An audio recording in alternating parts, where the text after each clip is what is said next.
This is Lucy Polgar and Eleanor Fellows with LastBSTN, sponsored by Fight Division. So this is our first episode of the Double Up podcast, and we are going to be doing a Hitman Fight League review. Yeah. So the first thing I want to talk about is your perspective from inside as a fighter, because obviously us, if you can hear a crunch, that's Miles falling behind the camera. For us, we see it on the outside, and like the energy, obviously the first and the second one, we've all said it on all the interviews, like it is massive. For us to experience that, and we're not even the fighters, we're literally just backstage, it felt like wild. So what is it like on the inside of the ring for that? On the inside of the actual ring, like when you actually fight it, or the backstage? The whole everything, from literally arriving at Hitman Fight League. Talk me through what's that like.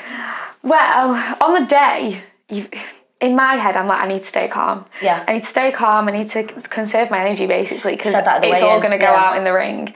So you've got to stay as calm as you can. You can't be buzzing about, chatting to everyone, even though it's like there's all these fighters. You want to say hi to everyone. You want to get chatting to everyone, be like, how you feeling? You feeling good? Whatever. You need to warm up. You need to conserve your energy for your fight. So for me, I don't kind of let myself go until after. Then I'll start socialising and chatting to people and doing all that.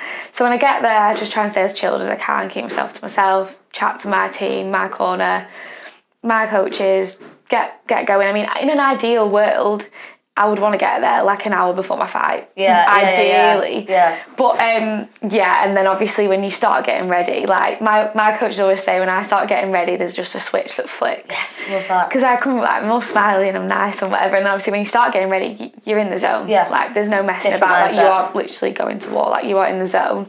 So then you just kind of have to stay as calm as you can, I suppose. Get ready, get in the zone, and then when you get out, you just let your adrenaline kick in as soon as you walk on.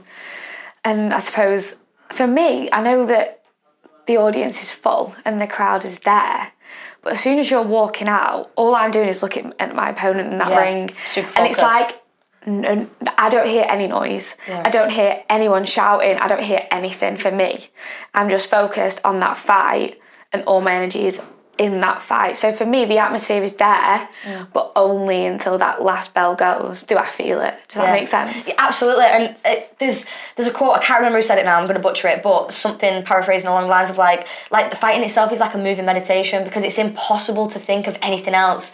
So that makes complete sense. Like the build up to it, you're just trying to keep calm, and the after, obviously everyone's buzzing and the atmosphere kicks in, then like it sort of like all comes back into like, oh shit, like I'm actually here now. Yeah, so it opens up again. Yeah, literally, definitely. That's reality. But the moment itself, it makes complete sense that it is like, it's impossible to focus on anything else. I think that's why martial arts is like such a positive thing for like anyone who gets involved in it, because it is like it's impossible to think of anything else in that moment, which is so freeing. Yeah. So yeah, absolutely. I just want to take it back a little bit, because this is going to sound like it might be like a really broad and hard question, but like when you're saying that before you're trying to conserve your energy, and it's and I completely get that, but like how? Because when you know you're about to go to the war, for like how? Because how do you not think about that? How is your heart not racing? Like how do you keep yourself calm in that before bit?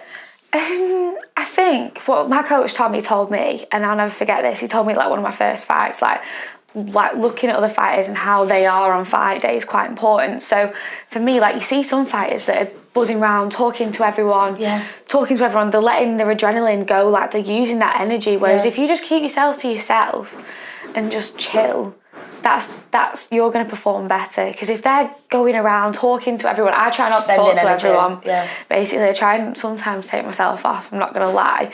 But to settle the nerves, I know it sounds really weird, but I actually don't get too nervous. I think it's because I'm so active. It's just second nature almost now. Like I know in 3 or 4 weeks I go again. So don't really you get that fluttery moment when they announce your name and you walk out. Everyone gets that. That's just normal. But like I don't get the shakes or anything like that. So for me, I do manage to stay quite calm.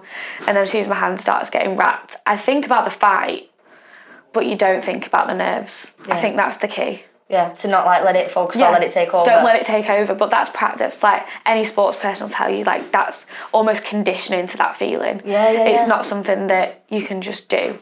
It's like I've always done sports. So whether it be Muay Thai or another sport, you condition yourself to control those nerves, in my opinion. I love that.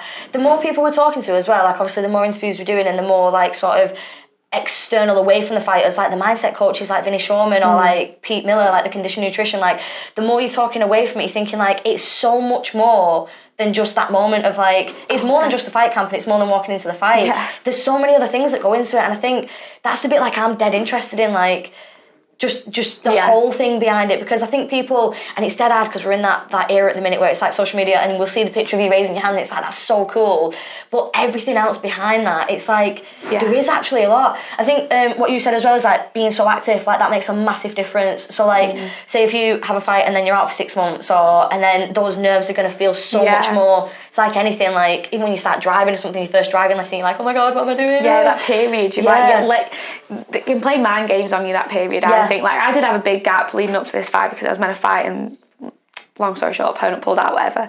So I did have a bigger gap, and I could feel myself in the fight camp getting a bit more nervous, but you just got to push it. You got to push it to the back. But like literally, like you said then about the nutrition, the mind coach, I was literally just talking to the lads at the gym then about this and how it's not just a fight camp and it's not just a fight, it's your life. Yeah. It's literally, it's not a hobby, it is a lifestyle choice, and you've got to come at it from every way possible. It's not just your training and getting in the ring, it's everything, it's all the factors together. I love that. I think that's absolutely what makes the difference between like great fighters and the ones who probably won't get to that next level. Because that's, and obviously it shows in the fact that you've just had, like, you absolutely smashed it. Like it's people who take that full rounded sort of view on it. Yeah, love it. Right, let's get into the Hitman Fight League then, like the fights themselves. So obviously, I'd missed a couple of the live fights because I was interviewing Backstage. You missed a couple because obviously you was warming up yourself and stuff, but we've managed to see everything, like watch everything back.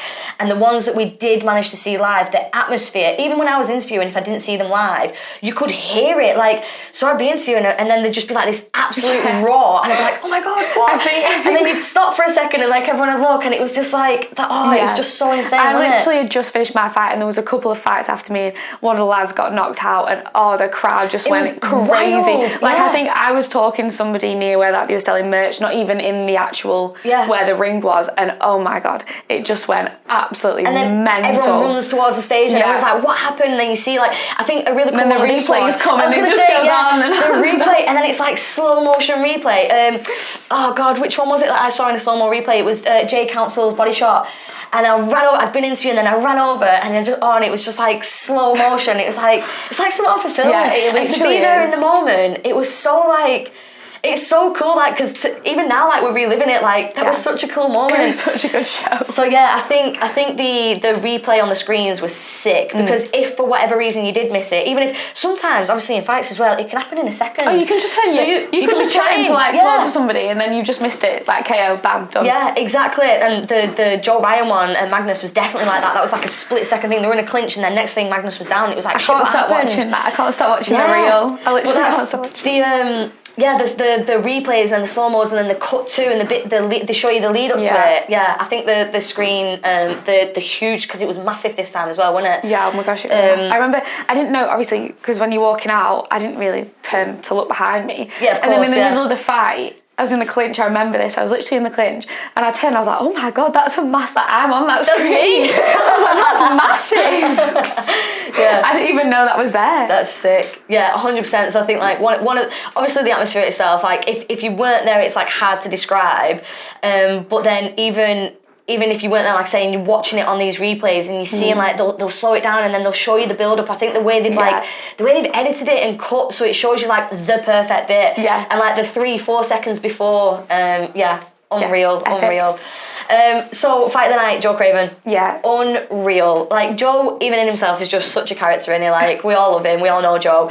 But he'd had like a really tough, I don't want to say just camp, like things in his personal life and stuff. Like he had a bit of a tough run before it, and I was chatting to him on his pre-interview, so just before the fight, and he said like a lot of things had gone wrong, and in his personal life, and then in training and stuff, and his opponent changed, which obviously mentally must do you good in as well. It was all part of the game, and though. Like it's Muay Thai is literally notorious for opponent changes. It's ridiculous. Yeah, of course, and like just coupled with everything. So I think everyone was so like rooting for him anyway, just because he'd worked so hard anyway. It was and like a little bit show as well. Like exactly, the crowd was there for home him. Show. There's a great video I got. I sent it to him, and the kids are all like chanting Joe Craven, and like it's so. I'll have to send it you. It's so cute, and they're all chanting for him. And there was like this little not little, massive. He brings a massive crowd, and there was right at the front like loads of kids, and they were like literally cheerleading him. And everyone was just so invested, but obviously the fight itself, it got dropped in the first round, dropped in the second round. Everyone was just like, that again was like a film moment. And obviously to come back and win by knockout, I think, yeah, like how did you feel about that fight? Well, obviously I didn't get to watch it live because I was actually at hospital, but I have watched it back, and literally like, I think but the thing is though, he did get knocked down, but he was taking the rounds, like he wasn't, it was just the fact he took some unlucky shots, and when you get winded, oh my God, when you take that shot, it's not worth it sometimes, it's so painful. It's just like, you want the ground to swallow you up, so to come back from that not once but twice, that is some going. But I think, I know like they were saying on Liam Harrison's podcast, they were giving him some, can I swear? Yeah, of course. Yeah, he said that. He was like, giving him some shit in the corner. Like, get up, get the I think at that point, like, it's what separates you. Like, are you a fighter or are you not? Are you gonna come and take it or are you not? Yes, that's so true. That moment, Miles as well. Obviously. Our guy from LastBSTN, he did a really good edit of, there's like chat behind, do you know when it's like the motivational speech, and then it shows Joe, and it shows you him like in the rounds in between and the rest, and he's like pacing up and down, and you can see, and it's that moment of what you've just said, are you a fighter? Or are you not? Because when you're down and when it's like you've been winded and like you say you want the ground to swallow you up, it is that difference. That's what we were talking about before. That's where the mindset stuff comes into it. That's where it's so much more than just the fight camp and the fight. Yeah. That's where it is. It's just something that you can't really. Yeah, I think it separates like the elite from the not. 100%. And Joe absolutely showed that. Like Joe showed why he's the elite, because I think it just showed why he's like literally UK #1. Yeah, unbelievable. Do you know what else I loved as well? One of my favourite things about it was the celebration from everyone, especially his corner at the end. There's a video of just everyone just running over and just grabbing him, and everyone's screaming, people are throwing pints everywhere, and it's just like everyone was just so, it was like such genuine happiness for somebody, that it was just like, it was so nice to feel like the team, and obviously the crowd that Joe brings, like I think for me, obviously the fight itself, like full of energy, but the celebration after it was like, it was emotional. It's a team effort though, like you're the fighter in the ring, you're performing, but it is a team effort at the end of the day. Like you couldn't do it without the people in the corner and the people that come watch you. You just couldn't. Yeah. So exactly, like it just kind of captures the moment, doesn't it? At the end. 100%. Yeah. That video of everyone from like Bad Company coming over and just grabbing him, and then so I got it on my phone. I think Miles got it on camera as well. You see Bad Company all come running over, like Liam, Andy, everyone, and then you pan over and it's all the kids screaming. The kids. And a massive shout to Joe, because the first thing he did, obviously he's done his interviews, done everything. He got out and he went straight over to the kids, and I love that, and I messaged him and said like, fair play to you, because not many people would do that. Yeah, not many people would do that. It would have been easy for him to just stand in the ring, take it all in, get all his pictures, get all his selfies, but he literally did what he had to do, like obviously interviews and like medical whatever, but straight over to the kids, and was like, I thought he knows where his loyalties lie there. If you're with those kids every day, you probably spend more time with them than you do at home. Do you know what I mean? They are like part of like a little family, aren't you, at your gym? Just love that. So that'll be it's a nice thing to see, isn't it? Yeah, 100%. And it does show you like it is a community and it is a family. And I really, really, really felt that on Joe. So incredible fight. Pure energy, like I think incredible. It was fight of the night as well. Yeah, I think it actually got like the title of it. Yeah. Well, absolutely well deserved. Absolutely well deserved. So I don't know if it was straight after. I think it was straight after. Was Joe Ryan and Magnus. Right. So that was wild. I managed to see that one like actually live. So I just obviously like a sack of. It was so wild. Like, and then even after it was like. For a while, everyone was like, what just happened? I know. Because I remember Liam came over, I was interviewing Joe Ryan, and Liam came over and everyone was just a bit like, what just happened?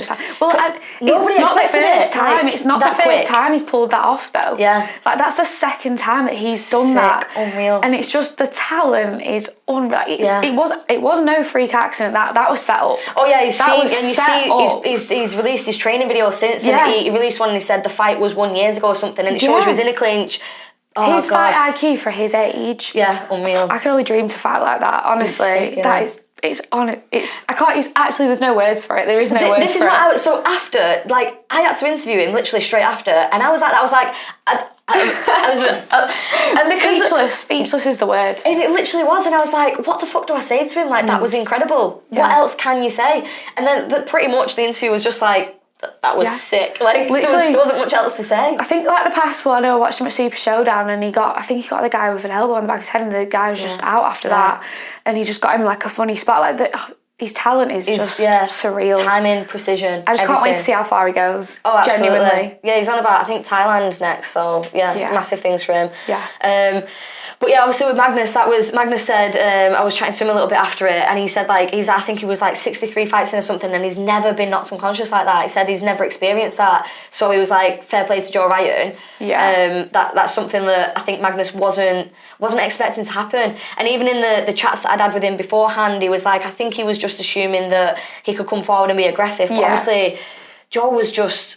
It comes across Joe as so like calm and chill and lovely, which he is. On weighing day, like I always see him and I'm like, you just look so calm. Yeah, just looks like he's not even been through anything. Just looks like just got out of bed and he's there. He's just so chill. Yeah. He's got such a calming energy. Even when I chat to him, like he just sort of giggles at what I'm saying. He's like, yeah, well, we'll see. And he's like very just sort of like off the cuff chill, dead relaxed guy.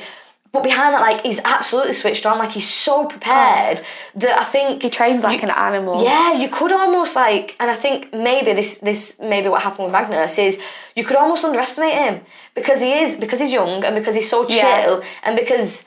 He's just like a nice, like, I think he's proved now, though, that he's not one... I don't think anyone will now. Not one to be underestimated. But do you know what? I'd actually like to see that fight if it had gone all the way. Yeah, 100%. That would have been a bit of a war, I think. Yeah, I think that would have been a good one to watch. I'd like to see a rematch, to be fair. Yes, Hitman Fight League 3, let's go. Yeah, let's do it. But yeah, so Magnus was saying like his plan was to come across and be very aggressive and be very forward. So yeah, that's a very good point actually. I would love to see what would have happened, but I mean, he smashed it. He doesn't need to see what have happened because he just knocked him on the floor. Yeah, it was, oh God. And then even after it as well, that was another one of those moments, we'll talk about your guy next, where it's sort of like, in those mad moments, even though like obviously we're all buzzing and the fight was incredible and we're all like screaming, it does sort of like bring this like sort of like somber reality of like, it's oh shit, this is like life-threatening, like this is really dangerous what we're doing. It's a brutal sport. So I think those moments, we had two moments like that on the second Hitman Fight League, obviously Magnus and your guy we'll get onto now. Yeah. Those moments, I think, although awful for the fighter, and obviously we always hope they're okay and we always wish them well and, you know, we make it as safe as possible, but it is a nice reminder of, like, this isn't a game. No, it's people's lives. Yeah, very, very literally. And I think it's easier to say that on, like, a podcast or a chat. I'm like, oh, this is lifestyle, this is life and death, this is this. But when those moments happen and you're in the moment, and then all the lights come on, and it's like, shit, this is a really big deal now. Like, is he okay? And then the medics come over. It just brings this, like, reality, and it brings a deeper appreciation of, like, God, these guys and girls are literally putting their life on the line to entertain us and bring this talent and to, like, to express themselves this way. So as awful as it is in the moment, I think it's a really nice reminder of, like, this is actually... It's a risk. You're taking a risk. When you take the fight, you're taking a risk. You, especially at, like, A-class, like, you take that fight, there's always a chance that you might never fight again. Yeah, absolutely. Let's talk about your guy, because you ended up in hospital with him. So, talk us through what happened with him. So, I mean, I want to say it was round one. I think it was round one. Yeah. Obviously, for me, it's just a blur. It's just an absolute blur.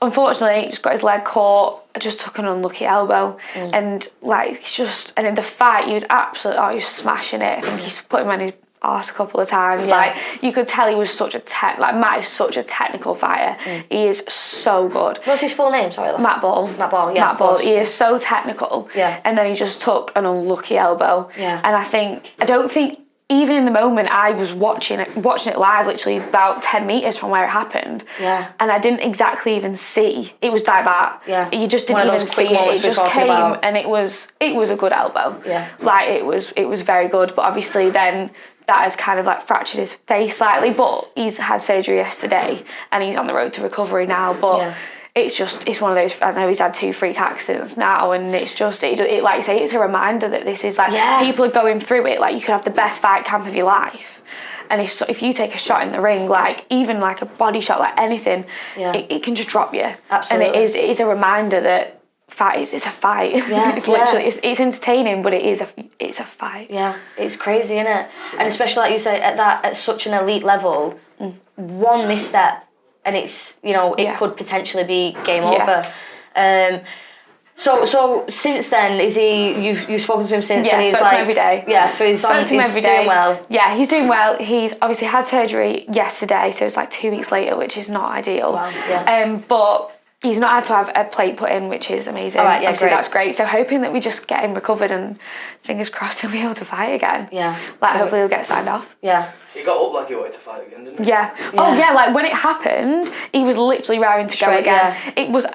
I think it was just the medics that called it off. Yeah, of course. I think it's because of the visual, like, his face. And as well, he was adrenaline, up and ready to go again. The adrenaline takes over, so maybe, you know, to go, like, you as the fighter, you're up and you're like, but then obviously once the adrenaline subsides... Unfortunately, it's the nature of the game. If the medics call it off, they call it off. But like Joe Ryan's, if that fight had gone all the way, I'd like to see the result. Yeah, 100%. But obviously, we're glad to know, obviously, road to recovery, he's doing well, he's had the surgery, everything's good. Sitting for Magnus as well, by the way, it's worth noting, we have spoke to these guys, like, after the fact, and they're both doing well, like, so any serious knockout, obviously, in that moment, it is the massive reminder of, like, wow, shit, this is a really big deal. But then after the fact, obviously, I think Magnus actually said to me, he said, on to the next, it is what it is. Yeah. I think his exact words were, it is what it is. Yeah. On to the next. He's quite, he's very spiritual, so he's very much just taking it as, this is something I needed to go through, this is something I needed to learn, I think it's good for me to, like, you know, whatever he's taken from it, but, like, mentally and physically,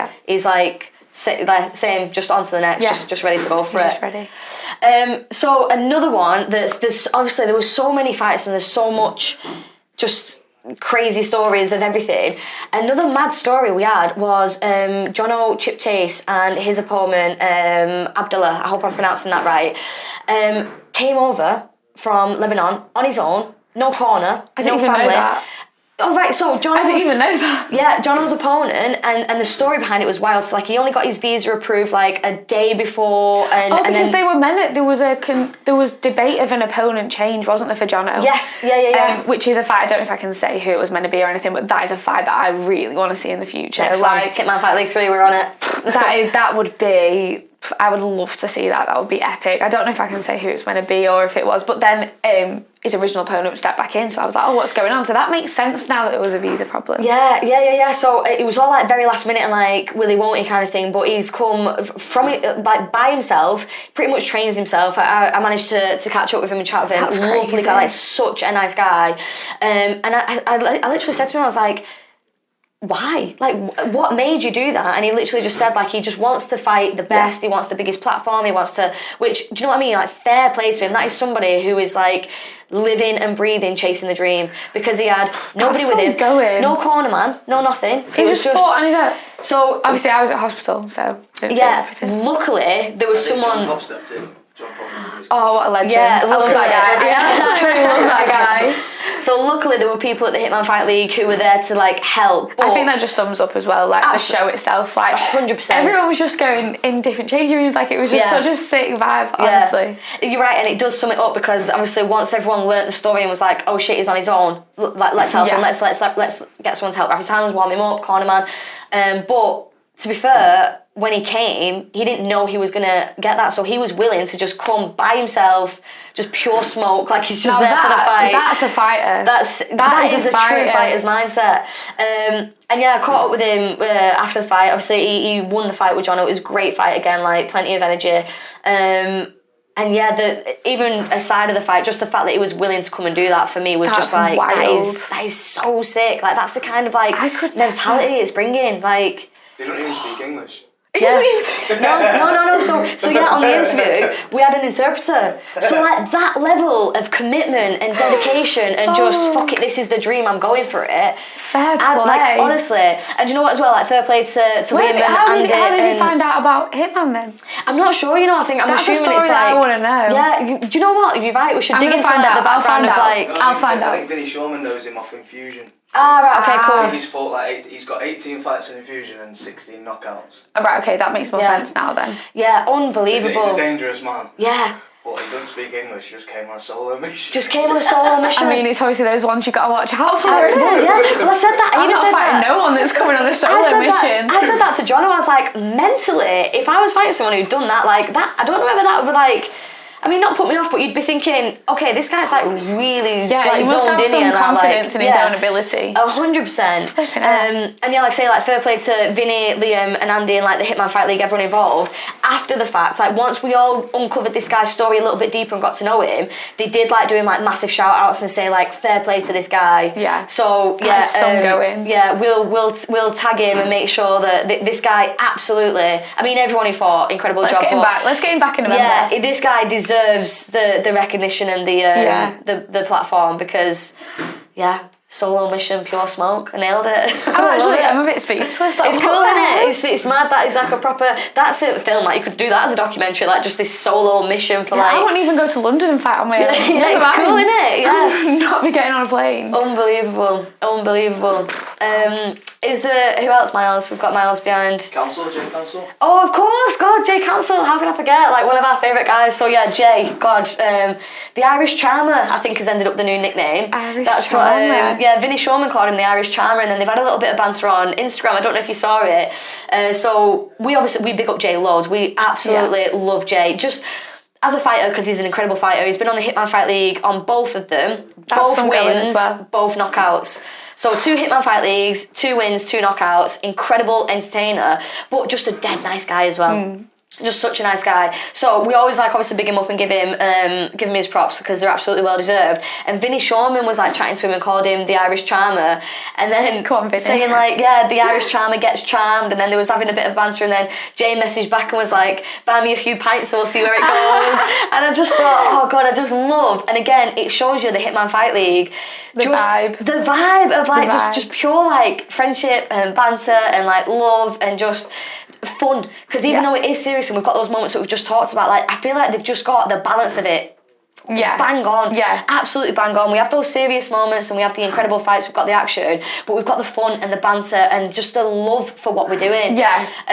So Jay Council, let's talk about the fight. Unbelievable. It was second round knockout. Just Jay is just unbelievable. I actually caught up with his opponent just after, and he said he was literally the first thing he said to me was, wow, he hits hard. That's the first sentence he said. He was like, wow, he hits hard. That's something every fighter wants to hear. Yeah, from their opponent. I tell you now. I've not actually told Jay that, so I'll have to pass that on. But he can hear it now. Yeah, 100%. We'll tag him in this. Yeah, I was speaking to Dom after it, and the first sentence he said was, wow, he hits hard. And I was like, that's some compliment. Yeah, that's some, like, just sums it up. Like, what else can you say? And yeah, second round knockout, so unbelievable. I think the personality that Jay brings as well has a massive effect on everyone, because he's an entertainer. He is. He's a born entertainer. He's just got this magnetism to him where you just want to know what he's up to. Yeah. And like I said that to him, I was like, post more stuff about I do like what you're doing. Like, what just, yeah, like literally, I'm not even joking. Like that's the kind of shit we talk about. So I was like, he loves like a hazelnut latte and stuff, and we were talking about food because it's like, I just want to know what you're up to. Like you're just one of them guys where like naturally I want to know you're drawn that you're doing well. Yeah, 100%. Yeah. So yeah, Jay Council and have won. Hopefully we'll get him on. I want to see if he gets the hat trick. So because he's been on 2 Hitman Fight Leagues, 2 wins, 2 knockouts. So I want him on the 3rd Hitman Fight League for the 3rd win. Yeah, that'd be unbelievable. So yeah, hopefully that's something. That'll be a story to tell. Jeez, 3 knockouts. The Irish hat trick.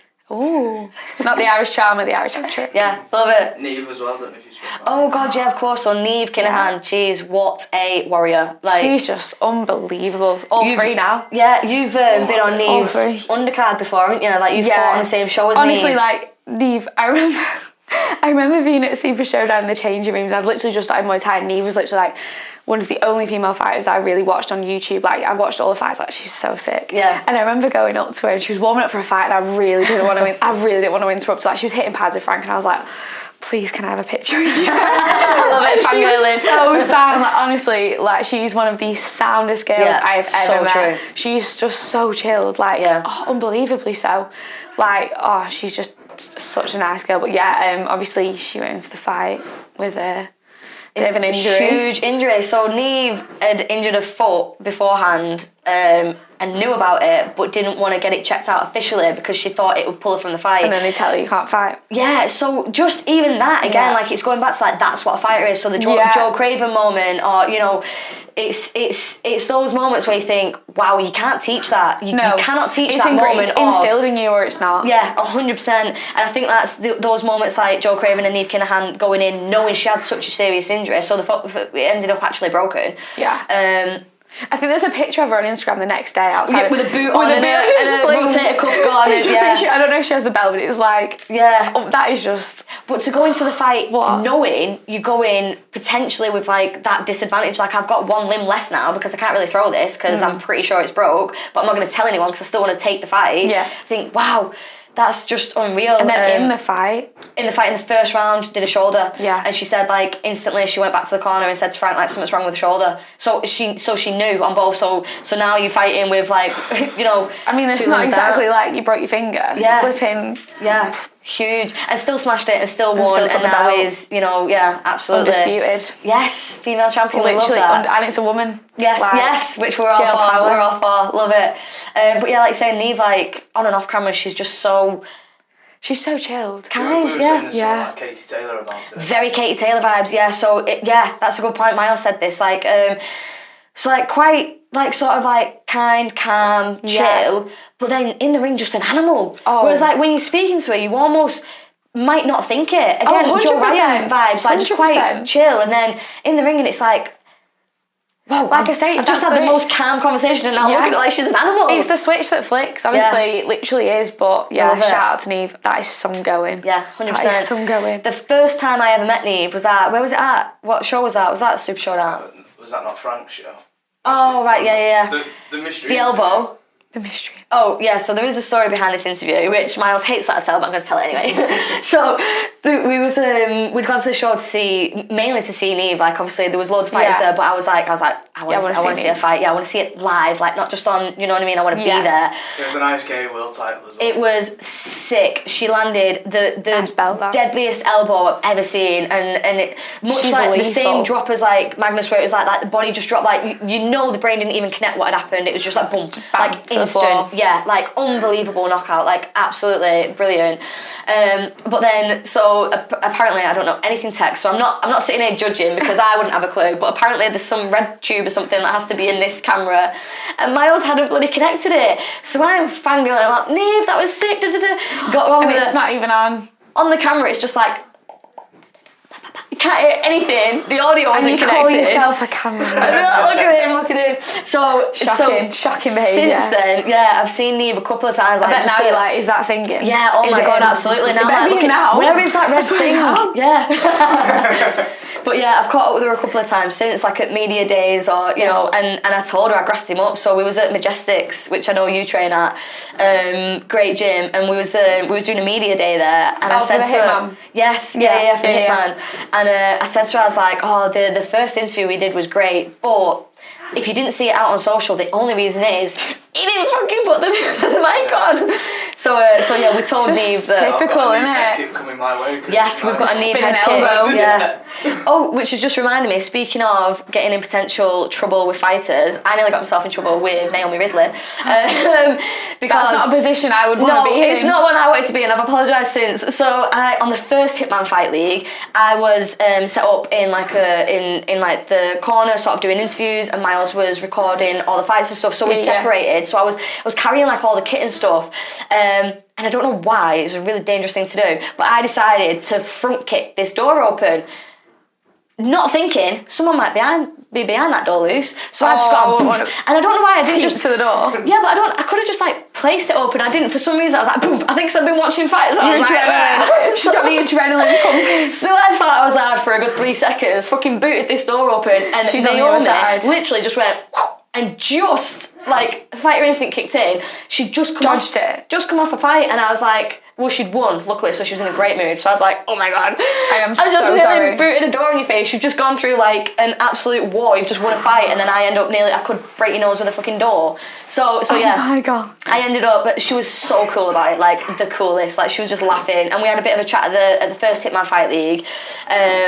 But then I managed to catch up with her properly at the weigh-in and at the Hitman Fight League 2. And that was a fight. Yes, That was jeez. probably one of the best female fights I've seen in the flesh. Like, Yeah, 100%. blood. It started everywhere. off a little bit slow. Yeah. And then by like, I was watching it literally backstage because our fight was about to go on. So I was literally stood there watching it and I was like, what is going on here? This is just wild. Yeah, It was just wild. That's the absolutely right word. wild. Yeah. Like, it was such a good fight. Yeah, so where was the cut? Because there was blood. I saw, because again, I was interviewed. I couldn't really see from where I was. So I saw I think it was on the screens again, and it was like, I was like, There was a lot of blood flying what? about. Yeah. There was a lot of blood. Yeah, that was a proper war, that one, wasn't it? Yeah, that was, like I say, one of the best female fights I've ever seen live. And I think people are still talking about that fight. Yeah, Even my 100%. mum was watching at home and she was like, Eleanor, have you seen those girls fighting? Yes, yeah, She was yeah. like, that is just brutal. Yeah. Oh, yeah, so they were going for it more than the lads, I think. Yeah, 100%. There's a different energy to it, isn't there? Yeah. But yeah. Martina Steiner, she's the next world champion as well, I think.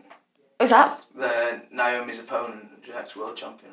Oh, right, yeah, of course. It's some step up for Naomi, that. Yeah. Unreal. Yeah, so I remember, I was talking to her after the fact as well and saying, like, she was also talking about, like, the weight class and stuff. She wants a weight class that's more suited because she was like, I can't remember it now, I'll have to look back on the interview, but saying, like, a specific one. So maybe for the Hitman Fight League 3, to her...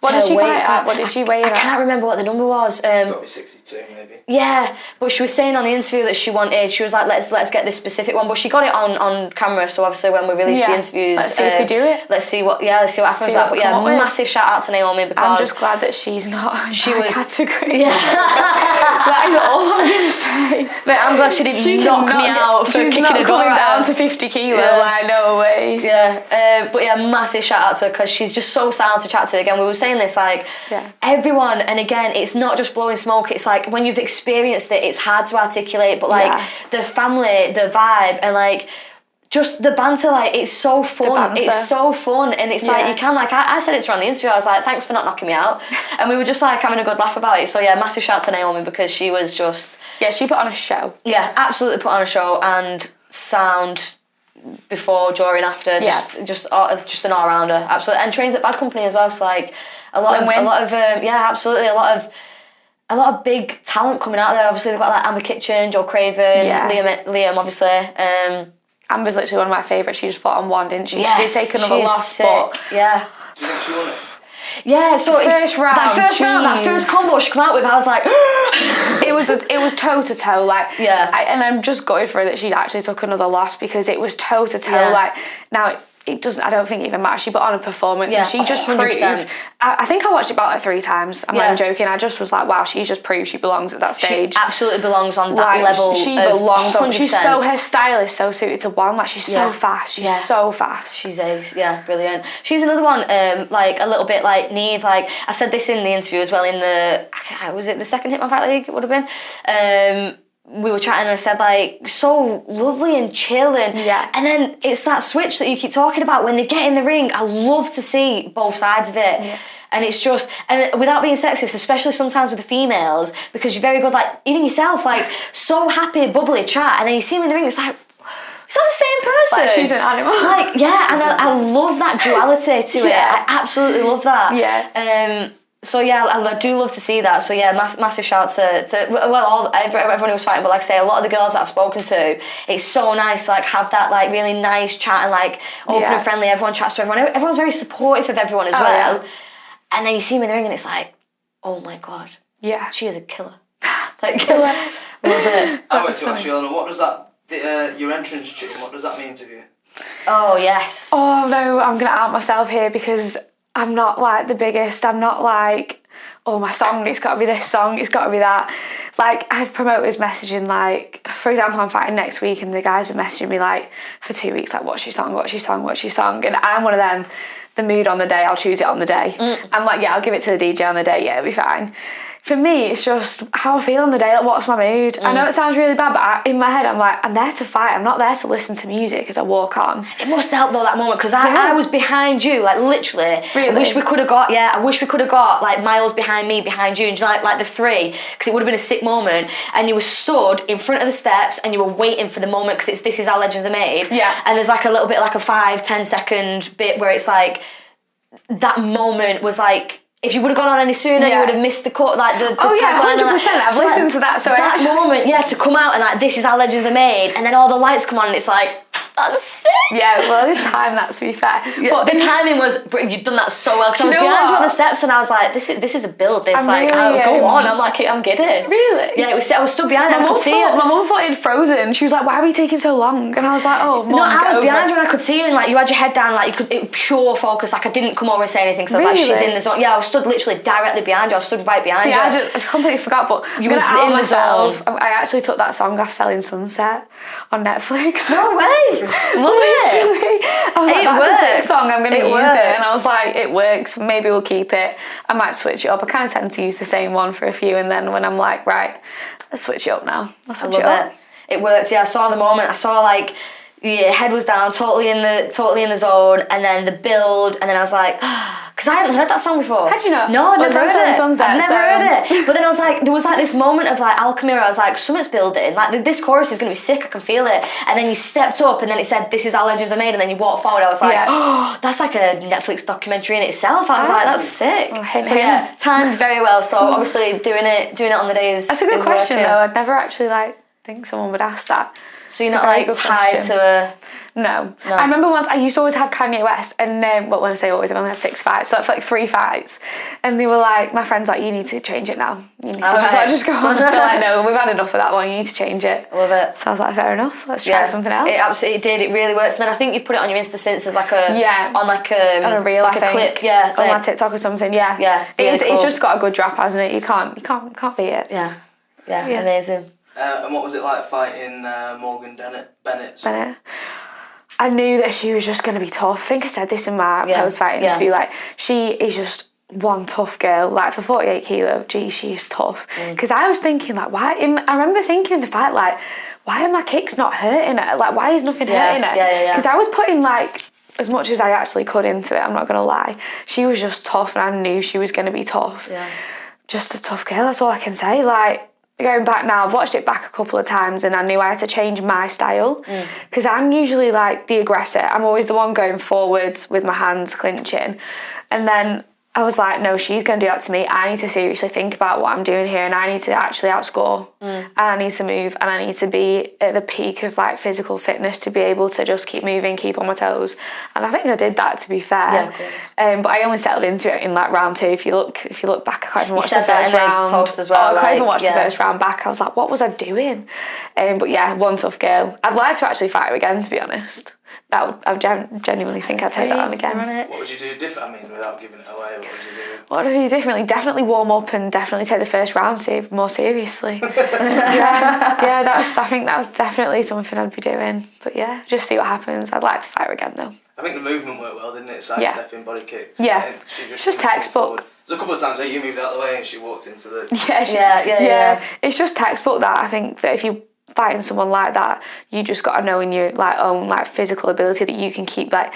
I was actually surprised that I maintained that pace for 2 rounds. 6 minutes, like it doesn't sound like a lot, but when you're in that ring, and the adrenaline as well, and your heart rate, and then you're also thinking, so you're mentally tired. Like 6 minutes being on your toes, moving, scoring, teep, moves, teep, score. That was it was some going. Yeah, some going. What do you prefer, the 5 rounds or the 3?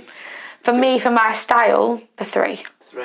Yeah, 100%. Why is that, like energy? I just think I'm built for that style, that aggressive 3 rounds, and I think my engine can last for their pace for 3 threes. 100%. But I can't pick and choose what I'm going to fight. Unfortunately, that's up to the promoters, isn't it? But yeah, definitely, I think I prefer that, just going straight into it instead of like the rounds 1 and 2. feeling each other out. So talking about then, like, if we are looking forward at like what's to come in the future, like if we are obviously Hitman Fight League 3, they've announced is in November. What sort of matchups do you want to see on that? So obviously we'd love to see a rematch with Joe and Magnus just to see. I would love to just see to that. see like where would that go if the knockout didn't happen. I think that would be really cool. Yeah. What other matchups would we want to see if it was like if you could match up now, like who would you have? Do you know who I'd have? Go on. Abdullah and Ondash versus Natty Dodds. I think that would be. Oh, Natty Dodds and Ben Cant on the such a good first fight. one. Unreal fight. That has got to be fight of the year. Yeah. It's got to be. If it comes to December and that's not fight of the year. I think I replied to the Hitman story when they like, who do you next want to see? I was like, Ben Cant. Let's get him back. Yeah. Let's get him back on there. Yeah. Tough. I want to see Ben Cant be John and Chip Chase. Cant and Chip Chase and wanna Abdullah see and that. Natty Dodds. Yeah, like that. I want to see that. Like, I would pay good money to actually watch that fight. That's sick. I think obviously Josh Hill was meant to fight the guy from Australia. You know, and he got, because obviously Josh broke his jaw, so he got pulled from the fight. I'd like to see that.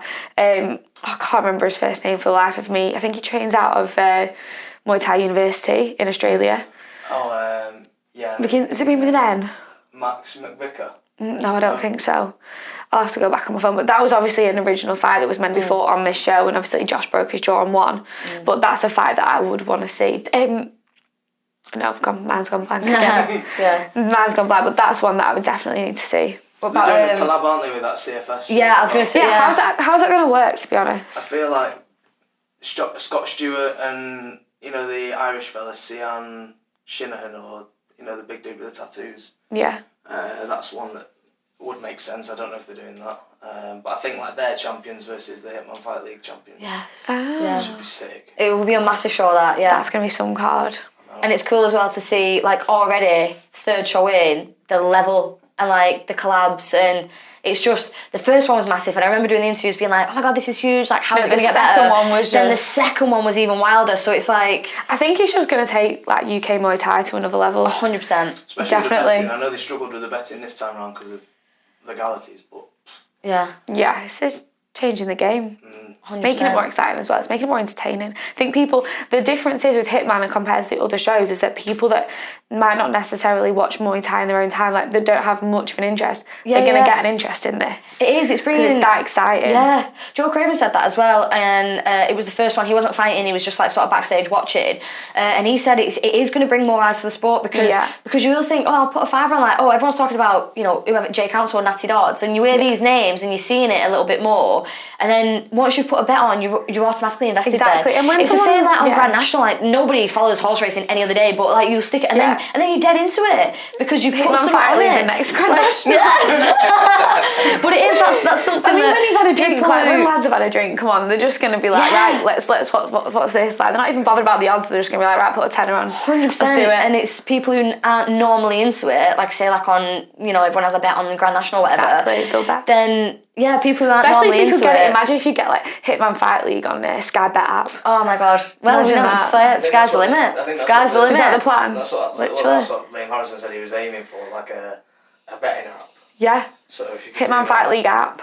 And do you know what's cool as well is, you know, we're like, what, 6 months into it? Because the first one wasn't even that long ago. So in such a short amount of time. That's a quick turnaround. They've got these massive names, they've got these massive collabs, they've got, you know, huge, like, world title fights. They're getting, and it's not just, like, local, like, they're getting, like, people from, like, obviously Magnus is from Mexico, we've had Lebanon. Carlos from, obviously from Spain, everyone, like, Missions from Lebanon, obviously Jay Council, like, it's huge. Yeah. And we're only 2 shows in, and those 2 shows have only been in a couple of months. Yeah. So I just think, like, fuck, like, imagine in 12 months, we'll be back here being like, yeah, it's almost impossible to sort of, like, imagine where it's going to go, because I think it's just going to get its own momentum, and it's just going to take off, so yeah. 100%. I'm excited to see, like, what happens next. Just genuinely excited.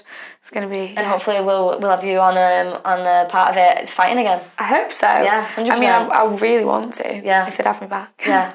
Hitman Fight League 3. Roll on. We'll see. What's next for you, Eleanor? What's the future looking like? The future or the next fight? Well, yeah. The future. That's a big question. Everything. Tell us everything. I know. Well, I'm fighting for a week today for it's a new show, Muay Thai Revolution, up north for the ISK British title. So that'll be exciting. Is that the same belt as the world? The white one? I think it's white. Obviously, it's not world title, but one day maybe. It's a nice looking belt. It's a nice looking belt. So let's hopefully this time next week I might have it. We'll see.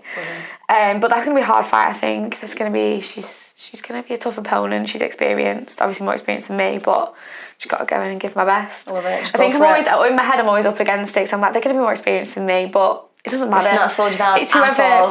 No, it's not, to be fair. It's whoever performs on the day, isn't it, at the end of the day. After that, I'm actually fighting on the new SKS Unleashed show at the end of July. They've got I think they're doing elbow pads from every class. So from C class. Oh no, maybe even from N class as well. So I like that idea as well. So I think that's going to be interesting. Be fighting a ranked fighter. So I might move up. We'll see. That'll be exciting. And then I've got a couple of things in the pipeline, but I'm not sure what's confirmed. You've got loads of opportunities coming up that we're very excited about. There's a few things, I've had a few people reach out and say we want you to fight, but I'm just kind of enjoying the process at the minute. I really want to go to Thailand at the end of the year just to get more experience. So that's where I'm at, really. Awesome. So, yeah. Can't wait to see it. Yeah, I just can't wait to see where I am this time next year. I think considering where I've come in a year, give me another year, 100%. And we'll see where I am. Yeah. Where do you want to take the fighting? Long term, yeah. I don't know. I think obviously the goal is to get on one championship. I think that's a goal for any fighter now. So we'll see. And I do think my style maybe could, but I've got a long way to go. I'm talking a good 8 years, something like that. But we'll see. That's obviously what my dreams are made of. But we'll see. So, little cut to Power Cut, but luckily Miles, in all his wisdom, has brought a big light with us, so that's where the difference in the aesthetic might be. There's a bit of Power Cut, but we're back on. So, we were just wrapping up anyway. We'd pretty much got to the end of what we were talking about, and we're saying that it's so cool to see the mirror effect of, we're talking about how exciting it is, what's going to happen in the next 6 to 12 months with Hitman Fight League, looking at what they've done in such a short amount of time, and the same with you in your career, looking what you've done in such a short amount of time. I can't wait to be here in another 6 to 12 months and sort of, looking back on them both and I can't. That's you, me both. That is you and me both. I think for both of them, and it's dead cool that we're going to see from now that we've got the reviews and we've done the very initial ones, to looking back. I think it's cool to see the whole process. Yeah. So yeah, obviously looking forward to the Hitman Fight League 3.